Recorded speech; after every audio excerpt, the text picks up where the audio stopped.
Hello, my name is Andre Ward. I'm the Associate Vice President of the David Rothenberg Center for Public Policy at the Fortune Society. Welcome to Both Sides of the Bars, a discussion-driven show that examines the legal system from various perspectives, including people most impacted by the criminal legal system. We discuss critical questions about how the current system works, its intersections with social justice, and highlight the efforts that are being made to improve the lives of everyone that is affected by it. We ask you, the viewers, to spread the word about both sides of the bars and share your comments with us on Twitter at thefortune S-O-C. Today's show is titled Honoring and Serving Veterans 364 Days per Year. Currently, there are 18.2 million veterans in the United States. Gulf War era veterans now account for the largest share of all U.S. veterans, surpassing Vietnam era veterans in 2016. As with population trends overall, the veteran population is predicted to become more racially and ethnically diverse. Between 2016 and 2045, the share of white veterans is expected to drop from 77% to 64%. The share of veterans who are Hispanic is expected to nearly double, as is the share of female veterans, while the share of veterans who are Black is expected to increase from 12% to 16%. November is the month where we dedicate a day specifically to honoring and appreciating the bravery and service of our veterans. But as we continually learn more about the collateral consequences of military experience, I am pressed to ask, are we meeting the needs of our current veteran populations? Could we be doing more? I'm honored to have two extremely knowledgeable experts in this subject matter joining me today, Howard Harris and Deirdre Rice-Reese. Thank you for joining us. How are you feeling today? I'm well, thank you. Thank Great. you for having me. I just want to, I'm really honored to have you all on this show. When you all agreed to be here, I said it's great that we would be able to speak to some of our veterans to talk about these really important issues.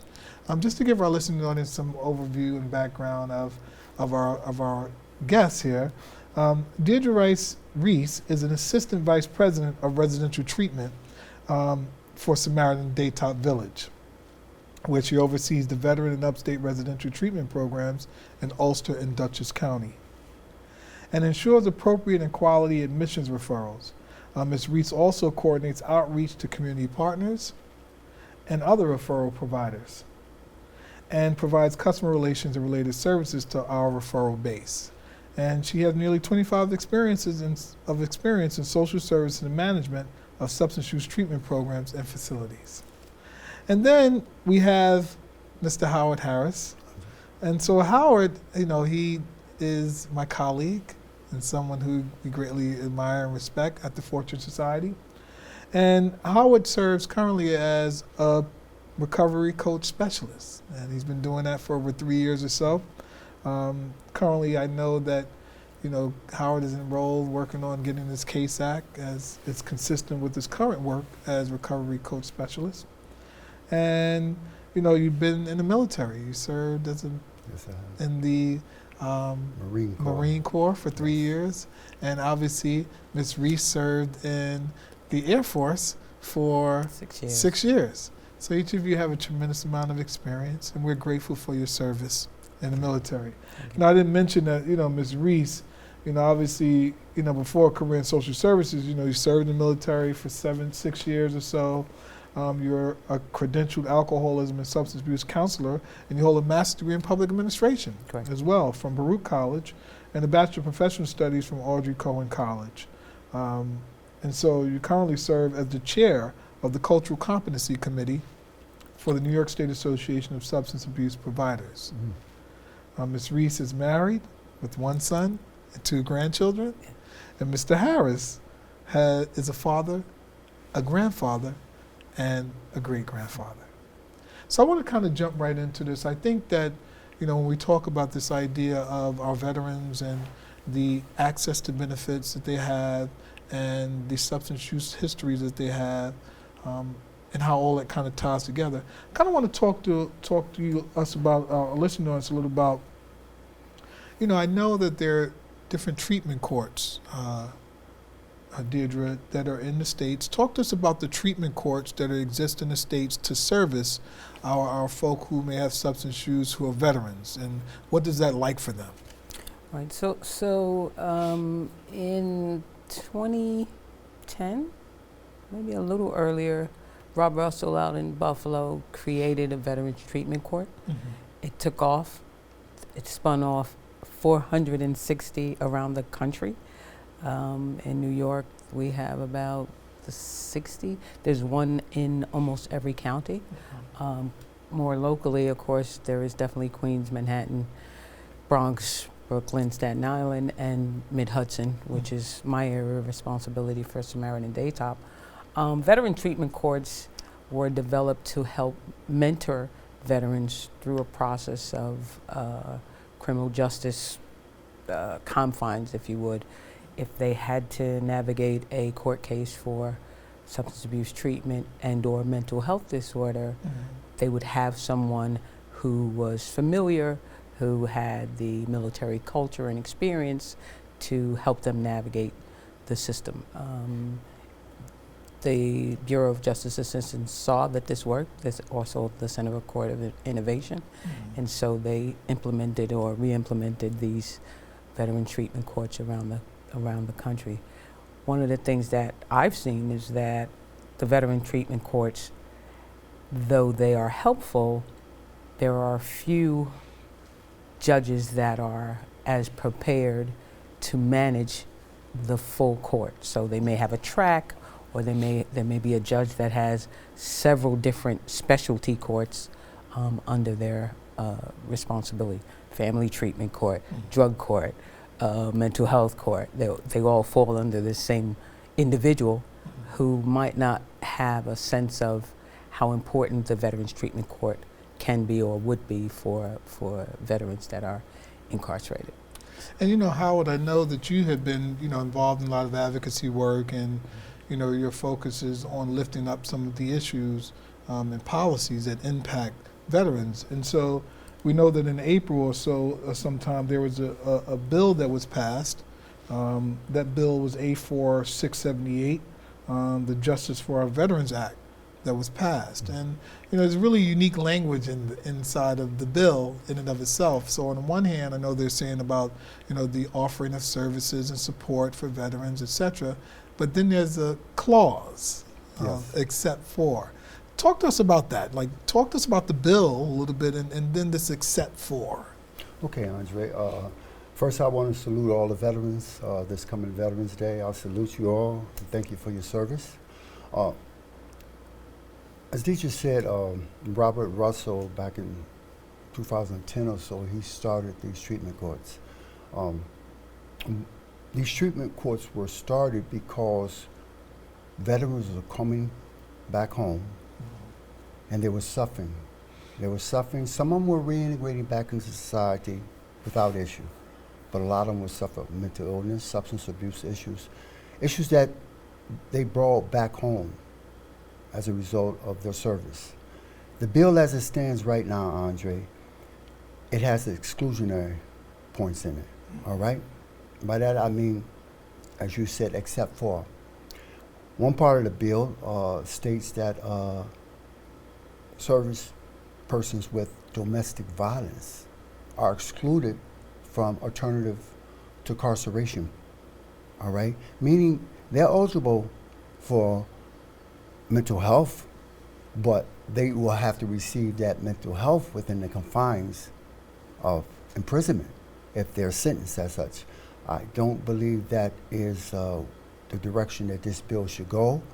This bill should be inclusive and serve the purpose of being an alternative, all right, whether it's treatment or whether it's mental health or whether it's assisting them in reintegrating back into community with housing, employment, whatever. But it shouldn't exclude any veteran, regardless of the charge or regardless of the discharge status. That's what Honorable Robert Russell had in mind when he started the treatment courts. And Deirdre, for you, you've been in the field for 20 years or so, doing this work. I'm sure you've come across many people who have served in our military. Talk about what our listeners about what you've learned, like from some of the veterans coming home. I know Howard mentioned about folk are returning back from their service, right, or at the theater of war, they return home, and then they have post-traumatic stress disorder. They have different diagnoses. Talk to us about what you've learned, like over 25 years of like engaging the veteran population, particularly those who have had substance use histories. So you've seen an evolution of the type of veterans when they come home, who they are, who's serving, who's not, who's survived it. And of course, I encounter primarily those individuals who have substance use disorders and or mental health disorders. We see a lot of PTSD, a lot of military sexual trauma. In Samaritan Daytop, we have 3 programs for veterans. We serve about 125 at any given time. 25 of them are women, so we have one of the only women's veterans programs. And what I've seen is that we see more affected women, and as you mentioned earlier, the increase in the women population of veterans will continue. And among men, I've seen the PTSD and acknowledgement of MST, where in the past you wouldn't hear men talking about MST, which is military sexual trauma, and having to address that. We've also seen that we had to create a culture of how to speak with veterans when you ask them if they were involved in the military. Not all veterans wanted to say they were a veteran. Mm-hmm. So years ago we would ask, are you a veteran? Versus, have you ever served in the military? So just that little nuance change allowed a more fluid conversation. I've also seen, just as I said, the demographic change. So right now in New York, more than half of the veterans that live in New York are over 65. So, which is, an anomaly. Mm-hmm. There's only about 10% of the OEF, OIF, or those individuals that served after 9/11 that are staying in New York and then coming into treatment services, which, is a smaller number. Some of the data suggests that we have to do better at engaging them. And I think many agencies have tried. New York State Department of Veteran Services, or new name, they used to be the Division of Veteran Affairs. Mm-hmm. New York City has a Veteran Services Division. And we all are kind of grappling with how to address the character of service discharge issue, how to address some of the subtleties of military culture, like, as you said, domestic violence, that could be as a symptom of the PTSD, or it could have been something related to a history prior to their military service. So there's so much. I mean, I could tell you, you talk about 25 years, so sure. Yeah, you've seen a change in the demographic overall, and you've seen a change in how individuals approach treatment or ask for help. Veterans may say, I got this, I don't need this. Mm-hmm. I'm a survivor, I'm strong, so I won't ask for help. We get more people asking for help or using community-based services. So that I think that's the biggest takeaway. And I want to circle back to the historical piece in a little bit and try to juxtapose that between now and then.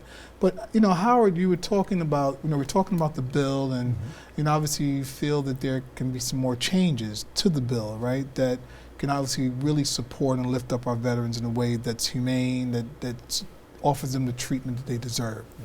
So I know there's an amendment that's trying to be pushed or something. Talk to us about the amendment. The amendment is A 4678, all right, and it's Veterans Justice Act.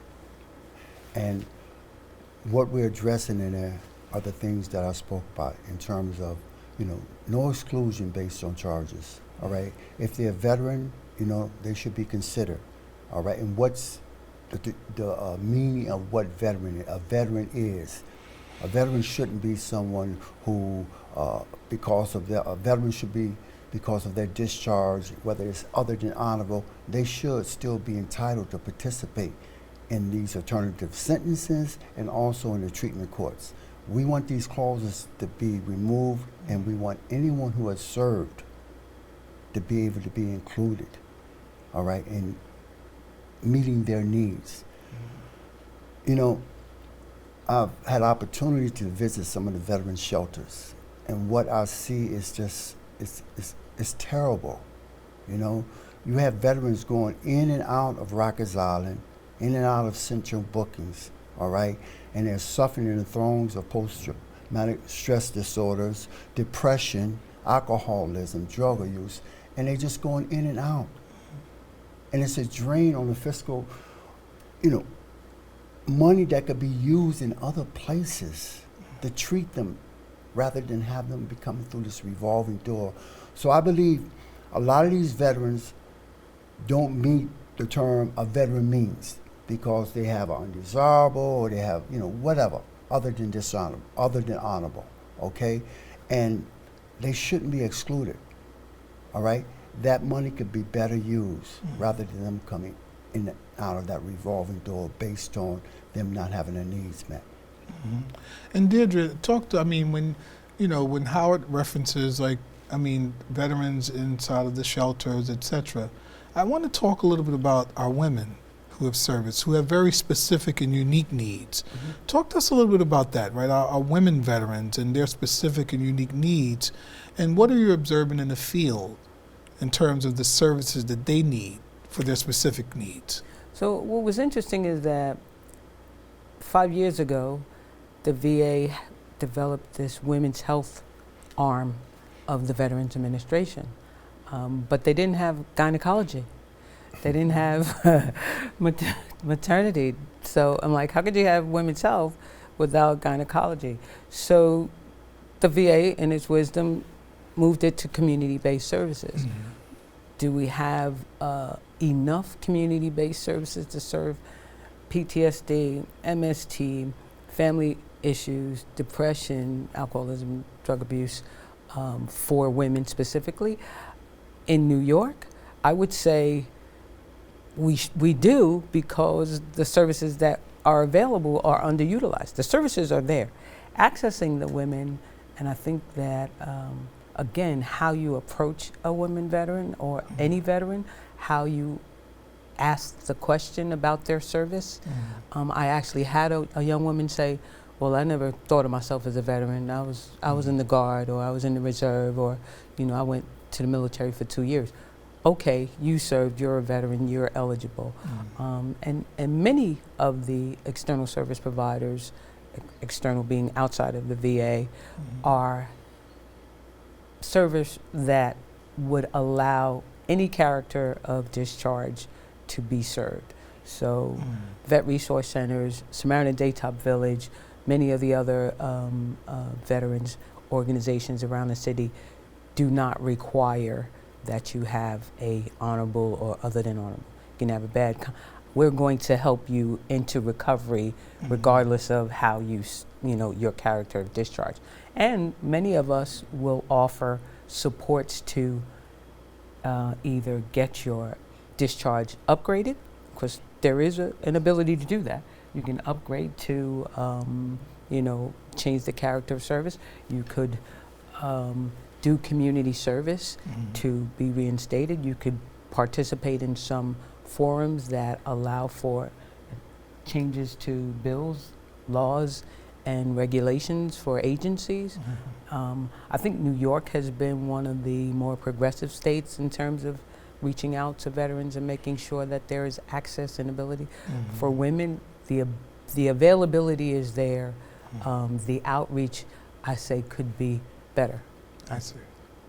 And, I want to circle back to the history, right? And I know historically, particularly when, the country was involved in the Vietnam conflict, right? The idea of substance use became a huge thing among particularly people of color, but nationally, right, for those who served in the military. And so, the witnessing the horrors of death and all those kind of things, people came home owing to having to use morphine to address some of their, some of the wounds that they suffered, came home, and then they had heroin addictions, right? Talk to us. What are you seeing now? Do you see an emergence of that similar kind of pattern where people are serving the country and involved in some of the conflicts of war and coming home and using substances more so than it was back then? What are your observations? Well, as I said, I do advocacy and outreach both, okay? And going into the veteran shelters, the alcohol, substance abuse, and in particular K2, it's a lot of veterans using K2, all right? And I believe more so than not, it's service related in some way. It's service related, okay? I don't believe the symptoms of use have changed. It's just a drug. The drugs have changed. But abuse is rampant out there among servicemen, and it comes as a result of disabilities connected to their service, post-traumatic stress disorders, again, depression, all right? And it's being addressed in some ways through places like Samaritan Village, who aren't excluding veterans from participating in that program based on their non-ability to pay through the VA, all right? And I applaud Samaritan Village for that. But there's a lot of programs out there. If your discharge is other than honorable, you can't get money from the VA. So they can't participate in those programs. For me, when I think of Vietnam and the context, the historical context, it's very different because those veterans were not embraced as heroes. They were spit on. They were frowned on when they came back. And those same veterans are some of those 65. They're now aging out, right? Yep. But at least they, praise God for those that are around, they are able to experience a emergence of support from their country, right? Because many of them suffered for a long time, even hiding the fact that they were veterans. And so using heroin, not sometimes for symptoms of a disease, however, sometimes for pain, which now you see the connection to the opioid crisis and how many veterans would become addicted to opioids based on painkiller, based on a symptom of the disease of addiction, and or, just a trend. Like you said, it's just a different drug to address or mask the same problems: grief, loss, trauma, all of those things kind of attribute to why one would use. So the two are different, but certainly some similarities over the years. And we're going to be closing the show, unfortunately, soon. Wow. It goes really quickly, I know, and we'll be sure to get you all back. But I know that each of you are in your lives a certain way, have accomplished many things, or living a life of contribution, if you will, in different ways. And I know that Howard, you obviously are in school. You're doing a lot of great things at Fortune. You were also featured in the HBO documentary or film. Showtime, I'm sorry. Escape from Dannemora. Yes, that was by Ben, that was directed by Ben Stiller. And I remember seeing you in there, and I said, that's Howard, I know him. It's my colleague. And so you're doing amazing work, but still remaining very much passionate and committed to veterans getting access to the services that they need. And I want everyone to be that way. I would just want to say, to daughters at large, this is your opportunity to get involved with seeing that this bill 4678 is passed. Through the media, social media, speaking to your representatives, and also speaking to veterans, you know, and letting them know, you know, that you care, and talking to them, find out what the gaps are in the services that they're not receiving. Mm-hmm. And Deirdre, I mean, we'll leave the last closing remarks to you, and thank you for joining us in the work that you're doing at Samaritan Daytop Village. Well, I thank you for having us here, both Hal and myself, especially at a time where, you know, veterans get acknowledged at a certain point of year. So we're coming into that time, and I'm just happy to have served my country. I'm blessed to be able to continue to serve veterans by working through Samaritan Daytop. And to any women veteran out there, if you ever need us, any service, please reach out. We lose too many of our women. To any veteran ever, never consider suicide. It's not something that you need to do. We can help you get to a new life. It's about recovery. It's about change. It's about, you know, strength. It's about endurance. And we never leave a veteran behind. And on behalf of the Fortune Society, we thank you so much for joining both sides of the bars. You know, I just want to say that, you know, this has been a thought-provoking discussion. Thank you both. I want to thank you to the viewers for tuning in. And if you're interested in finding out more about the Fortune Society, please check us out on the web at fortunesociety.org. That's fortunesociety.org, or on Facebook by typing in the Fortune Society. This is Andre Ward, and I appreciate you joining us as we critically look at both sides of the bars.